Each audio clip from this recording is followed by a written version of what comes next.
बताओ। हाँ, तो यूएस मार्केट, एक्चुअली कल यूएस मार्केट में जो नैस्डैक आपको कम दिख रहा है ना, उसमें समझिए वो इंडेक्स रिबैलेंसिंग हो रही है। तो जितने बड़े वाले 4-5 थे वो नीचे आए थे, तो इसलिए नैस्डैक कल कम चला। अदरवाइज इंडेक्स रिबैलेंसिंग मतलब जो बहुत चल गए थे कूल ऑफ हो रहे हैं, हाँ, ऐसा है, और नीचे वाले पिटे हुए चल रहे हैं। नैस्डैक 100 के अंदर वेटेज की रिबैलेंसिंग की जाएगी। अच्छा, वेटेज की रिबैलेंसिंग हो रही है। एग्जैक्टली, तो इस वजह से वो बड़े वाले 4 गिरे हैं कल, एप्पल गिरा, ये सब मेटा वेटा गिरे हैं, तो इसकी वजह से नैस्डैक उतना नहीं चला, वरना नैस्डैक भी चलता। तो मार्केट अगर आप यूएस का देखेंगे तो बहुत चला हुआ आपको दिखेगा, 200 पॉइंट से ऊपर डाउ चला, ये सब।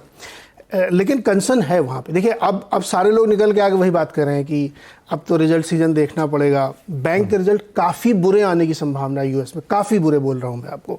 तो उसका इम्पैक्ट आपको आईटी में आते हुए दिखेगा। सिटी की रिपोर्ट आ चुकी है, गोल्डमैन सैक्स की रिपोर्ट आ चुकी है। सारे लोगों को मानना है कि इस बार का जो अर्निंग सीजन होगा उसमें न सिर्फ रिजल्ट कमज़ोर आएंगे, कमेंट्री भी आगे कमज़ोर रहेगी।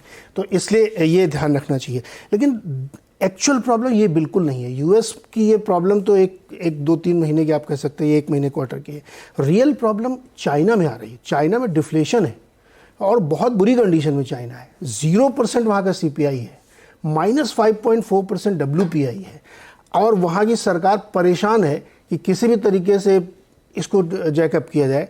तो उन्होंने अपने तमाम बड़े बड़े बैंकों से कहा है कि आप लोग इजी लोन प्रोवाइड कराइए बिल्डर्स को, तब भी नहीं हो रहा। और डिफ्लेशन बहुत बुरी कंडीशन होती है कि जब प्राइसेस गिर रहे हैं उसके बावजूद डिमांड नहीं आ रही है, ये सिचुएशन बहुत ही ख़राब होती है। और चाइना में ये है, तो हमको लगता है कि मेटल पे इसका इम्पैक्ट आपको देखने को मिलेगा। और आने वाले समय में अगर चाइना नहीं संभलता है तो अनुमान लगाया जा रहा है करीब $30 बिलियन की सेलिंग होगी यूएस चाइनीज़ स्टॉक्स में जो ड्रैगन इंडेक्स में बने हुए हैं।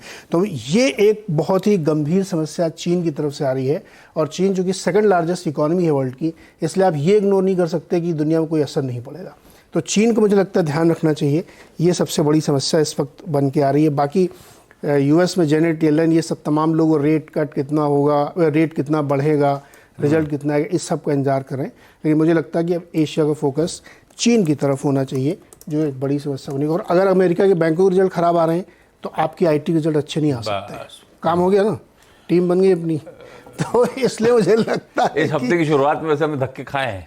देखिए, मैंने आपसे कहा था 30 जून तक मार्केट को कोई दिक्कत नहीं, और 10 जुलाई तक न्यूट्रल पीरियड है। अब वो पीरियड खुल गया है, हनीमून पीरियड ओवर। अब रियलिटी सामने। ये ध्यान रखिए, बैंक्स बार दिक्कत में आएंगे, रिजल्ट खराब आएंगे, तो हमारे बैंक से कोई दिक्कत नहीं, हमारे आईटी के लिए दिक्कत है, जो जिनके सबसे बड़े ग्राहक वही बैंकिंग फाइनेंशियल सर्विसेज वाले क्लाइंट्स। बहुत खराब नंबर्स, बहुत खराब कमेंट्री। हमारे यहाँ आईटी भी क्या हो रहा है, एक दशक में इतना खराब Q1 नहीं होना है जितना इस बार आना है। और उसमें वो बस कोविड टाइम्स का हटा दें तो दिक्कत प्योरली सीधे रिफ्लेक्ट होगी इंडियन आईटी में। कितना डाइजेस्टेड है, भाव में कितना है, वो अलग कहानी। खैर, एक बार कल का निफ्टी लेकर आइएगा और साथ में जरा निफ्टी की हफ्ते भर की या 2 हफ्ते की जैसे भी चार्ट रखनी है रख दीजिएगा।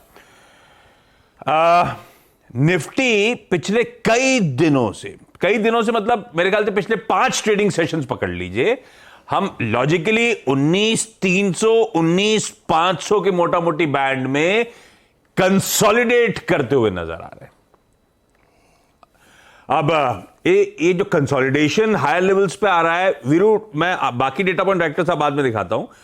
वीरू, इस डेटा की रीडिंग क्या है, ये दिखा क्या रहा है? हायर लेवल्स पर दिक्कतें, फ्रेश मूव्स आने की गुंजाइश नजर नहीं आती, या बुल्स सिर्फ ऐसा है कि ब्रेथ कैचअप कर रहे हैं, शायद एक अपमूव का रिजम्पशन होता हुआ नजर आए। डेटा कुछ चिक चिक के कह रहा है या नहीं कह पा रहा? रणनीति आज मंगलवार की होगी क्या?